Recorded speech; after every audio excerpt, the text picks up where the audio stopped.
My name is Sarah Mulhall, and today I'm going to share a small snippet of the research that I've carried out this year with you. So just to take a quick look at the title of the research, creating a video to inspire teachers to use iPads in the classroom to support and enhance the teaching and learning of addition and subtraction tables. So to give you a little bit of context about myself and a little bit of background, I'm working as a primary school teacher in a Dublin City North DEIS school, which stands for Delivering Equality of Opportunities in Schools. It's a school with approximately 460 students and 28 teaching staff. And I'm currently teaching first class with 21 students of ages 6 to 7 years. So with that background and also completing this Master's in Education and Training Management here in DCU, I've had the opportunity to take part in many different small pieces of research study, and for this particular one, not so small. So as I began this research process, I decided I wanted to create an artifact to use in my organisation. I wanted to use video particularly, and I'll talk a little bit later as to why video was the tool the platform that I chose to go down the route of. Now you can see the title here of my video artifact is an introduction to using iPads, as I'm not claiming it is the definitive tool to use to inspire teachers. There are obviously many greater or further scope, I suppose you could say, for using iPads in the classroom and using technology in general, but this is just a brief introduction. So I chose to use video and the iMovie editing software when I was creating this artifact, and I also wanted to include the staff members and the students within my school, so I felt video was going to be the best tool to incorporate that sense of inclusion within the school organisation. So just briefly to mention the methodology, and for those of you who are here for the previous presentations prior to this, you're going to become very familiar with this slide, the educational entrepreneurial approach. Now, I specifically chose action research as my methodology because I wanted to actually be part of the change. I couldn't envisage a study where, as the teacher in the classroom, I stood back and let it go on without me participating in it. And I also wanted to involve the students and the other teaching colleagues around me. It's a very collaborative environment. So I felt that this particular approach and action research as the methodology was going to be the best for me to include all of that. And this particular approach afforded me the opportunity to be creative and to show my innovation, which I hope I have a great deal of now after completing this course. But it also allowed me to use multimedia tools and to be creative in that endeavour. So just to set the scene a little bit, I'm going to take you through a little bit of the background and my rationale for why I wanted to create this resource, what I understood needed to be done. Then I'm going to show you the actual artifact that I have created. And then once that's finished, I'll give you a brief kind of synopsis then as to what the transformation was. So looking here at these few images that I have, as I mentioned previously, I'm working in a DEIS school, which means that we are lucky enough to have the opportunity of all this resources, like a huge variety of resources at hand. iPad trolleys, laptops, you name it, we have it.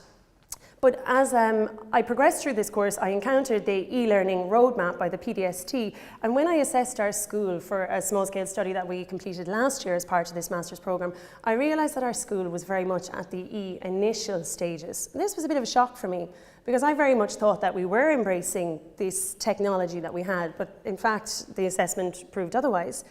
Then I have images here of my students, just to kind of give you a little snippet of the age that I'm dealing with and the challenges that I encountered. So the students that I'm teaching this year, first class, ages 5, 6 years of age, it's their first kind of time in first class to experience formalized introduction to numeracy in particular. Prior to this, their numeracy encounter would have been very experiential and exploratory, a kind of an inquiry-based approach almost. And this is the first time that they would encounter tables, for example, this rote memorization and this formal setting. And it can create a lot of anxiety for students, not all of them, but for students and parents and even teachers alike at times. And I would have always had a passion myself for teaching maths. It would have been one of the areas that I was quite comfortable with myself as a student. So I saw all of this as kind of building a picture and presenting me with a challenge that I needed to do something to support the children. So I drew all of these conclusions together. I thought about it for a long time. How was I going to do this? How could I almost marry these two concerns together? All of this ICT that we had at our fingertips, how to utilise it, and to support the children a little bit further. Now, as I mentioned earlier, I wanted to include everyone. This would be kind of a strength for me to kind of share my learning with others and always seek other people's opinions. So I wanted everybody to be involved in this process. So when I was clear on what it was that I needed to do, I took a look at the literature. Now, it was mind-boggling for the most part, but I selected 2 key themes that I wanted to look at. Firstly, the use of ICT in the classroom, the impact of it. Now, there are many reviews and studies which will suggest positive impacts, negative impacts, and some even quite neutral. But one theme that did emerge, one element that emerged from most of it, was that students showed a real innate sense of enthusiasm to use technology in the classroom. So this was something that we surely had to tap into. We can't, ignore this. And then the second theme that I looked at was how to support the teaching and learning of tables. Now, the primary school curriculum, the maths curriculum of 1999, suggests that teachers use concrete materials to assist students in the mastery of their tables and their math fluency. Classrooms differ and vary throughout the country, but as a whole, they're quite similar. But this kind of represented a little bit of a struggle for me because if you're not familiar with the classroom structure, students start learning tables in a formalised capacity from first class right through to sixth class as they move through the operations of addition, subtraction, multiplication and division. So that's 6 years of rote memorisation and repetitive activities, and it can become a challenge to keep that revitalised. So I tried to draw both of those 2 themes together and come up with an idea of using technology to support the tables, to keep it energetic, to keep the enthusiasm flowing. So now I'm just going to show you briefly the video artifact that I have created, and it maps out slightly the kind of journey that I went through, exploring and understanding within my organisation and my colleagues, and then how I came to suggest one particular example of an app that we could use on iPads that might support and enhance the teaching and learning of tables. An introduction to using iPads in the primary classroom to support the teaching and learning of tables. My aim in this video is to introduce consideration and awareness of your classroom teaching, styles of student learning, and the tools you incorporate in your lessons. I hope to highlight some current ways we already use iPads in the classroom and hopefully inspire you to consider change within your practice. My own reflection has led me to identify 2 things. How can I use the iPad more effectively to actually enhance learning and increase educational outcomes? And how can I support my students further in the practice and learning of addition and subtraction tables? With these 2 questions in mind, I spoke to some of my colleagues and I asked them to highlight ways in which they use iPads in their classrooms. Here's what they had to say. When we have the iPads, I tend to just let the children work away with the apps themselves because they're well able to use them. Well, when we use the iPads, we actually just tend to use the games and apps that are already installed on the iPads. When I have the iPads, I tend to use them for golden time on a Friday. So we're scheduled to use the iPads all day Monday, but we tend to only use them for, say, the last half hour. I can safely admit that I too have done many of these things with iPads, but it shouldn't be about the technology. It's about using it as a tool within our lessons to support learning. The students in my class find the introduction of tables a great challenge. Children learn in a variety of different ways, and so it's a matter of finding the approaches and tools that can support our teaching strategies and enhance their learning.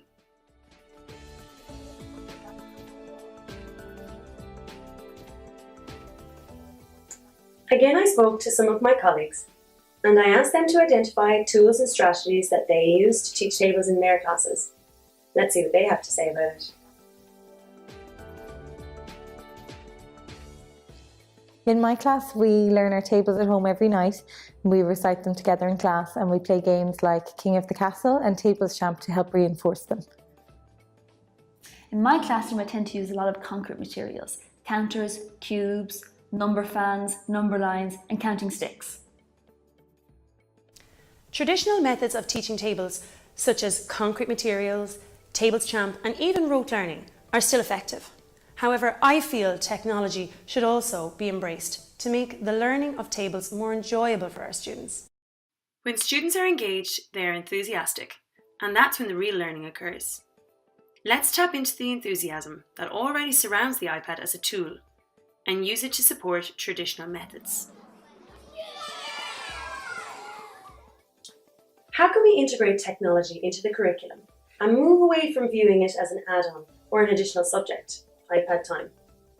The magnitude of apps that are available to support the teaching and learning of addition and subtraction tables is so great that I've decided to focus on one app that I've had great success with, Kahoot. When used effectively, an app like Kahoot, for example, can enhance the student's learning and enhance your instruction, offering opportunities to tailor work for your own individual class and the student's abilities. So far we have seen some of the ways we already use iPads in the classroom, and we've thought about the traditional methods used to help children with the practice and learning of their addition and subtraction tables. Can you remember yourself how you were taught tables? Were you engaged? Were you enthusiastic?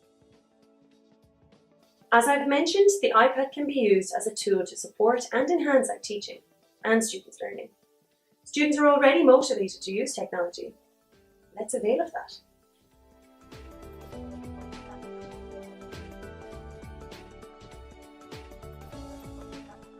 So what is Kahoot?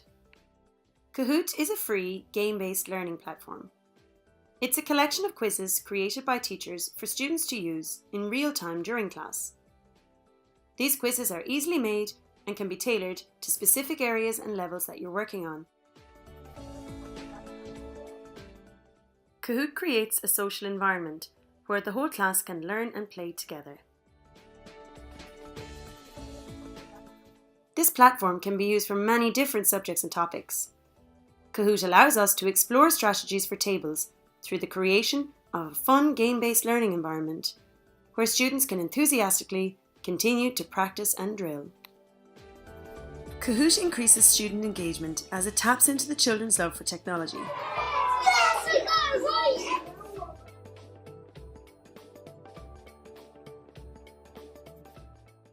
I personally found this open-ended tool very user-friendly and easy to integrate into my lessons. It can direct classroom activities in a fun, engaging learning environment. Why not take a look and give it a go?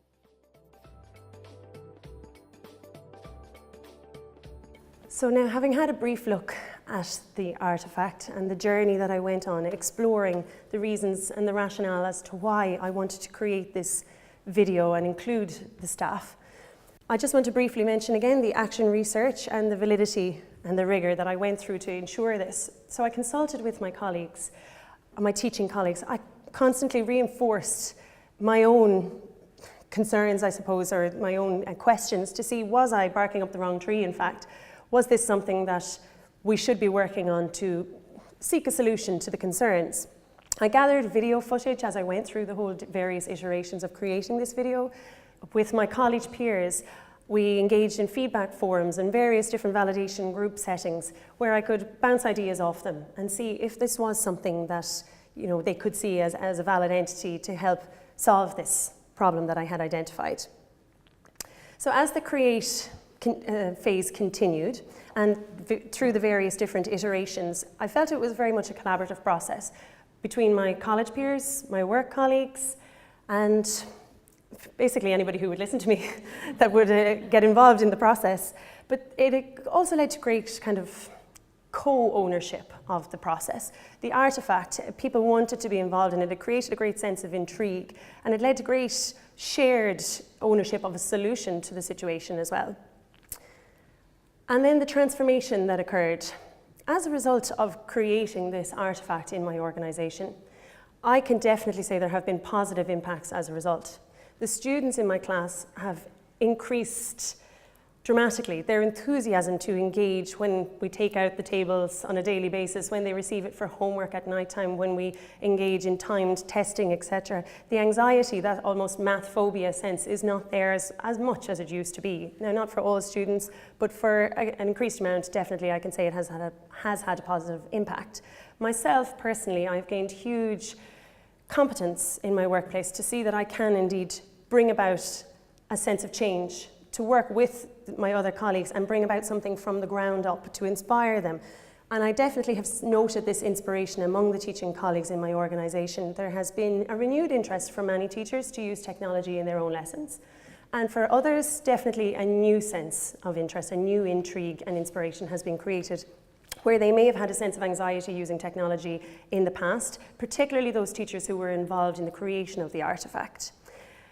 And overall, definitely I can suggest that a sense of viral contagion has occurred, and the management has shown a slight interest in it as well, and hopefully that this video can be used maybe during training days and Crow Park professional development hours, where this can be used for incoming staff as well, to show them that, you know, together, collaboratively, when we work together, that there is definitely an element of viral contagion that can occur. So I'd just like to thank my colleagues and my college peers for participating in this collaborative journey. Thank you.